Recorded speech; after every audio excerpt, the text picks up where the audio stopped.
Hello and welcome to the podcast. You are listening to the Reversing Diabetes with Delane MD podcast. This is episode number 211, and I am broadcasting from Breckenridge, Colorado. I am out on the balcony of the condo that we're staying at. It's a little chilly, I'm not going to lie. I might be covered up with a blanket right now here in August in Colorado. We are going to climb a mountain tomorrow, me and my family. So we're out here in Breckenridge. So I hope that the audio is okay enough to get this information to you. I want to welcome you to the Reversing Diabetes with Delane MD podcast. This is episode number 211. I'm Delane Vaughn. I'm a board certified doctor, family doctor. I am a former emergency room nurse. I'm a veteran healthcare worker and the host of this podcast. This podcast is for women who are not ready to let go of their longevity, their vitality, and their vigor. It's for women who know that life is a gift and they're not ready to start the downward spiral into disease. This podcast is for women who do hard things. They've mastered hard things in many other areas of their life, but they can't seem to master chocolate cake. If this is you, let's talk. That's what we're here for. Today, I'm going to talk about alcohol. I'm going to talk about what alcohol does with our blood sugars. I got this question. So there is a group, if you haven't ever joined the Delane MD Reversing Diabetes Facebook group, go find it, join it. There is a group, and I posed this question to folks in the group, and this is one of the ones that I was like, gosh, I know a little bit about this, but I don't know a lot about it. So I decided to look up and figure out how alcohol impacts our blood sugar, and that is what I'm going to share with you today. Before we get started, I do want to remind you that if you are medicated for your type 2 diabetes, please be very careful making the dietary changes that I recommend in this podcast. If you have been medicated, you've been medicated for a way you've eaten in the past. If you change the way you're eating, your meds may be too strong and they may make you sick. They may cause your blood sugars to go very low, and those low blood sugars can create problems. They can make you sick. You need to go to the emergency department, you need to go and get admitted to the hospital, and even death is a worst case scenario. I need you to hear me that it's very important that if you are on meds for your type 2 diabetes, that you call your primary provider or the doctor who's given you these meds. You tell them what you're doing.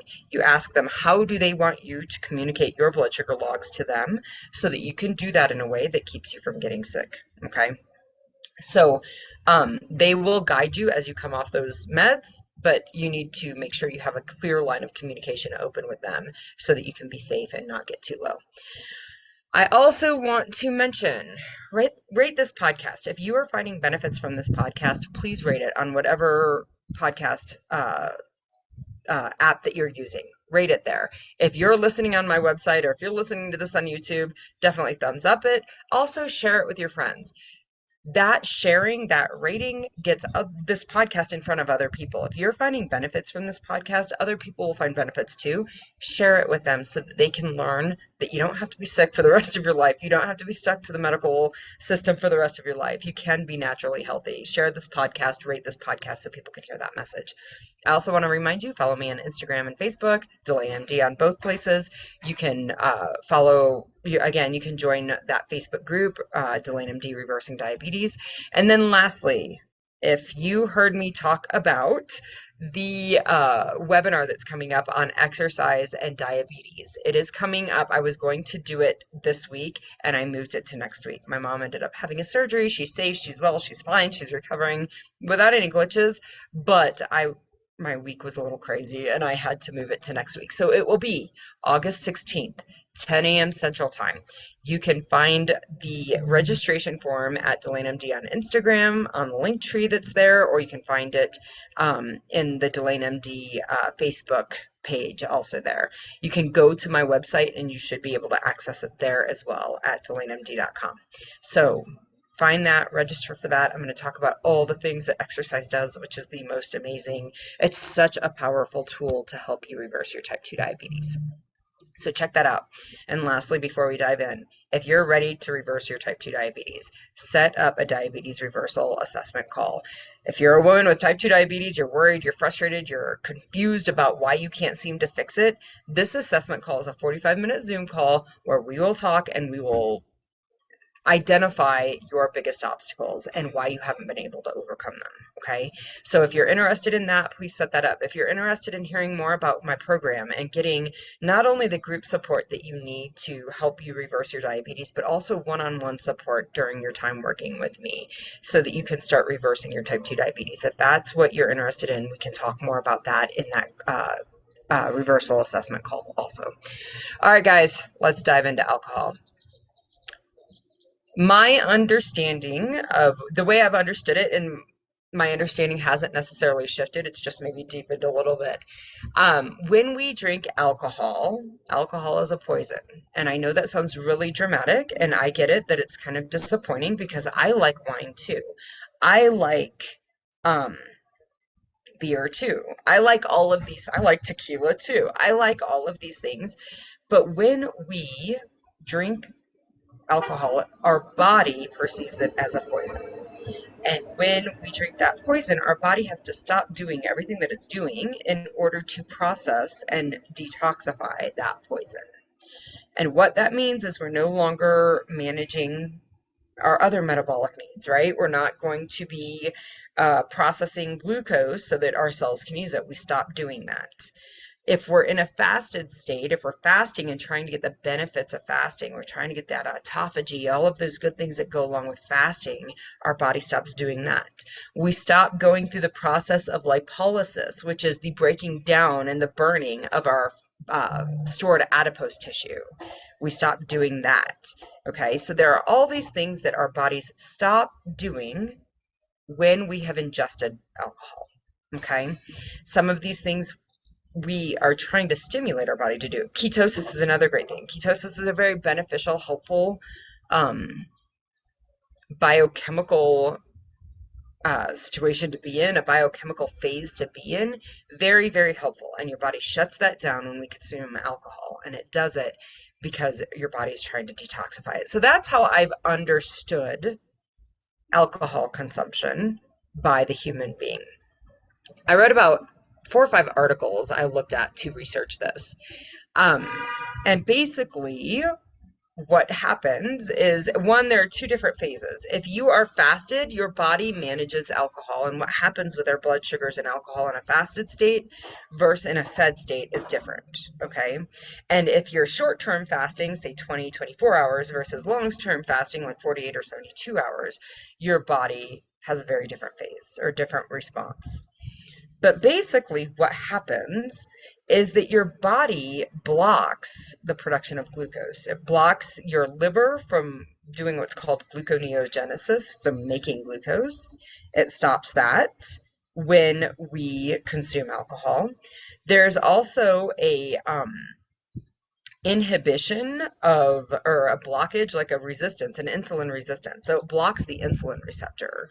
So your cells won't bring any blood sugar in as well, okay? In addition to blocking the production of glucose, this gluconeogenesis, it also blocks other substrates that the body can use to make glucose and fuel our cells, okay? There are all sorts of things that happen that actually drive our blood sugars down when we consume alcohol. So I know what you're thinking. Great, more tequila shots, more wine, more alcohol, because then I'll drive my blood sugar down. Hold the phone, hotshot. I get where you're going with this, but that's not going to be effective. Because in the process of detoxifying alcohol, we make a lot of toxic byproducts. Okay, so alcohol is a poison, and we detoxify it into acetaldehyde and acetate, right? And if anybody doesn't know, acetate is actually what we use to pull fingernail polish off of our fingernails, in case you weren't sure what acetate does. We make these byproducts that are also toxins. They're toxic, but they're just not as toxic as the alcohol is, okay? So what these do, excuse me, I apologize. What these do is they go through and they cause all sorts, they create all sorts of things. So they create these things called adducts, and adducts are basically things that bind to other things in our body. So proteins, they bind to enzymes, they bind to DNA. These adducts bind to these enzymes and deactivate them, so they're not working. They bind to proteins and they create aggregates of these proteins, so they aren't functioning the way the proteins are, or they become damaged. They damage our cells. Some of these enzymes that are bound to these adducts will then go and damage our cells. They bind to the DNA, and that's where the carcinogenic effects of alcohol actually come into play. So we get these adduct forms. Then we also get these reactive oxygen species form. These reactive oxygen species form, and they go around the body and they produce all sorts of they wreak havoc on our body. They're reactive. They react with all sorts of things that aren't really meant to be reacted with. And they create a lot of chaos in our body. If you think about antioxidants, we always talk about eating, blueberries are loaded with antioxidants. And we talk about eating antioxidants or taking antioxidants. Antioxidants are meant to bound those reactive oxidative species or oxygen species. They are supposed to settle those down so that they aren't going around and wreaking havoc on our body. Okay. So that's one thing that's created in addition to these adducts that bind to things. We also create these reactive oxygen species. And then we also change the ratio of two components. There's NADH and then there's the reduced version of NAD+. Okay. They're similar, but we reduce the NADH, or we reduce the NAD plus to the NADH in this process of detoxifying the alcohol is what happens. That NAD plus is beneficial and it prevents aging processes. The NADH creates aging processes and actually creates us aging prematurely. Okay. And there's also enzymes that occur in our liver that are used to detoxify alcohol that then produce other superoxide anions and other radicals that cause tissue damage in our body.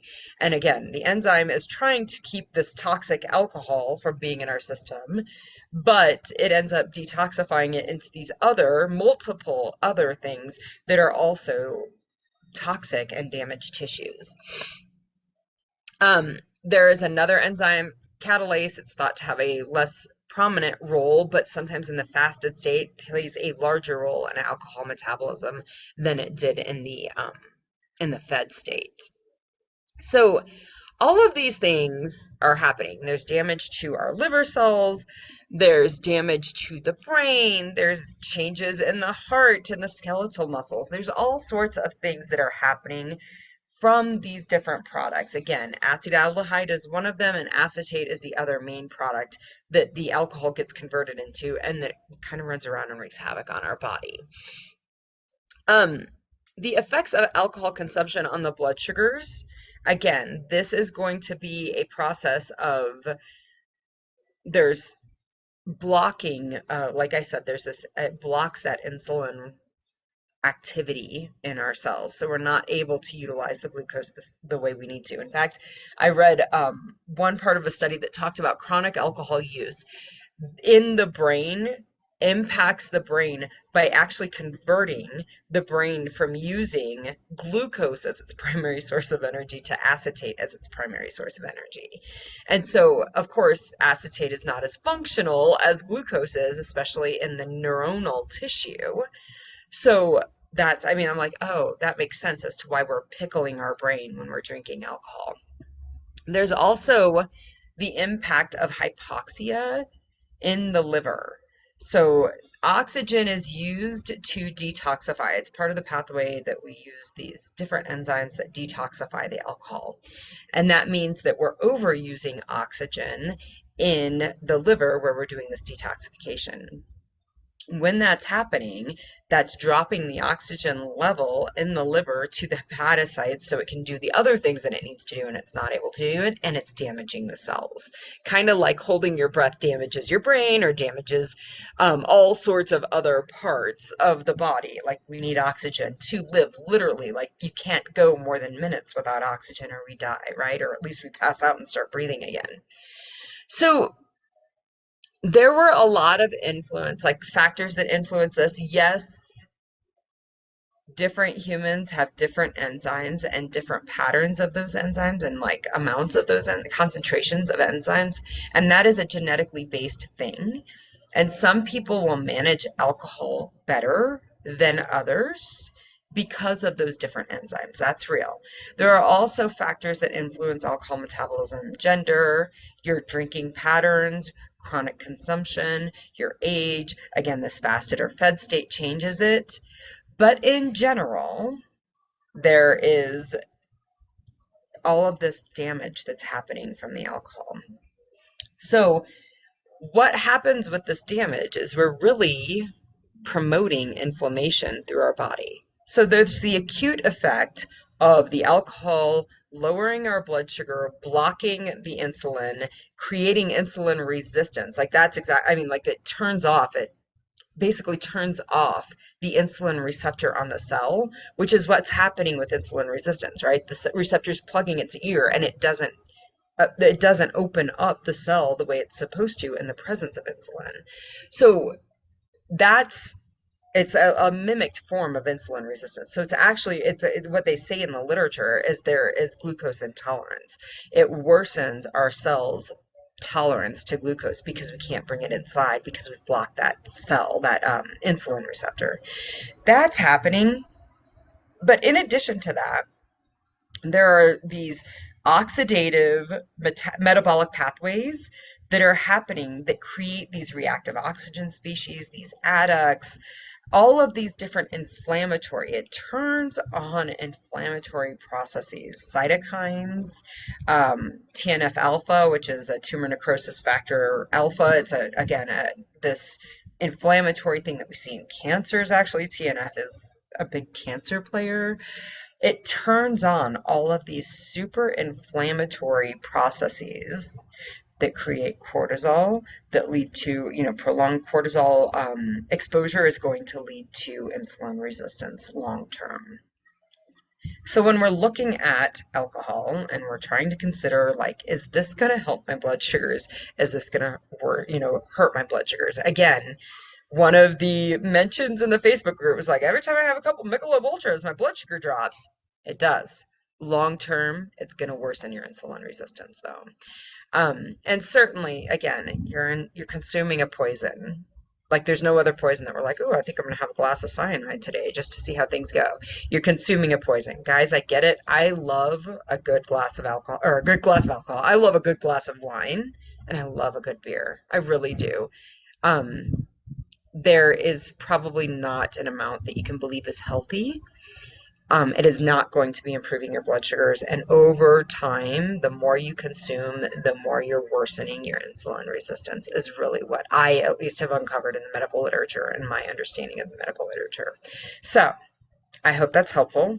That was a pretty direct question that had a pretty direct answer, or at least I tried to find a pretty direct answer. If you have questions about this, if there's anything that comes up, do not hesitate to reach out to me and let me know.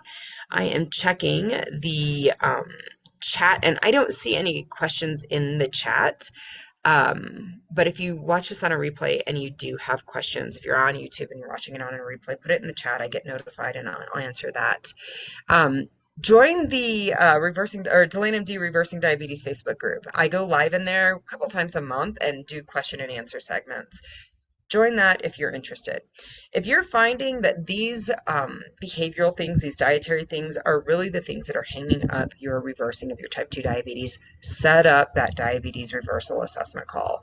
Set it up 45 minutes. Let's figure out what your obstacles are, what's keeping you stuck there, and let's figure out how going forward, like why you haven't been able to change it and how going forward you can change it. I hope this has been helpful. I will